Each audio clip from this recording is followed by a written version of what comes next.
It was a cool Monday morning in Charleston, South Carolina, and the courtroom was already filled with the usual mix of attorneys, clerks, reporters, and curious citizens waiting for a high-profile corruption case to begin. A hush fell over the room as a tall, sharply dressed black man entered from the side door, holding a stack of well-worn legal documents and walking with the ease of someone very familiar with the law. But before he could reach the bench, Judge Marilyn Keene, a 30-year veteran of the bench known for her stern demeanor, narrowed her eyes and interrupted. "You there," she said, pointing toward the man. "Excuse me, this area is for court officers only." He stopped and looked around, confused. "Yes, I know. I'm here to preside." Keene's brow furrowed. "You're here to what?" "Preside," he said, a calm smile spreading across his face. "I'm Justice Elijah Ford. Temporary appointment from the governor's office for this case." The courtroom shifted.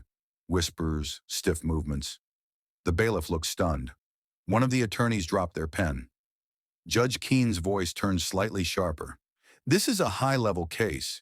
You're telling me you were appointed by the governor to oversee it?" Justice Ford stepped forward, calmly opening his leather folder. "That's exactly what I'm telling you, Judge Keene. I believe your office received the paperwork this morning." Keene turned to her clerk, who frantically began typing and shuffling through printed court memos. After a tense moment, she blinked.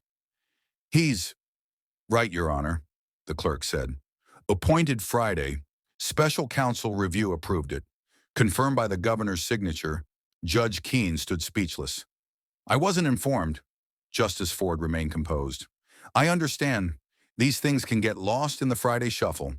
Then, without another word, he ascended the bench. The courtroom was silent. Every eye was on him. And when he took his seat, he didn't have to assert authority. It was evident in how he reviewed the case file, how he listened intently, how he spoke with clarity and fairness. The trial began under his gavel, and within minutes, even the most skeptical attorneys realized this man knew exactly what he was doing. Justice Ford had been a former law professor at Howard and a federal magistrate before being tapped by the governor to serve in select high-profile cases involving judicial reform. His reputation for being precise, impartial, and unshakably calm preceded him. Just not in this courtroom, not yet. But by noon, even Judge Keene, who remained in the gallery after stepping down, had to admit his courtroom presence was undeniable. During a short recess, one of the defense attorneys leaned over to the prosecutor and whispered, "He's smoother than most of us could dream to be."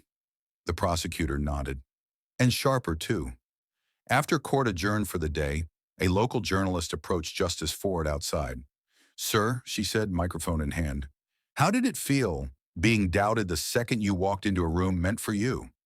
He paused, then said with quiet confidence, "It's not the first time. But I'm not here for recognition. I'm here for the law. And the law doesn't care how you look. It cares how you lead."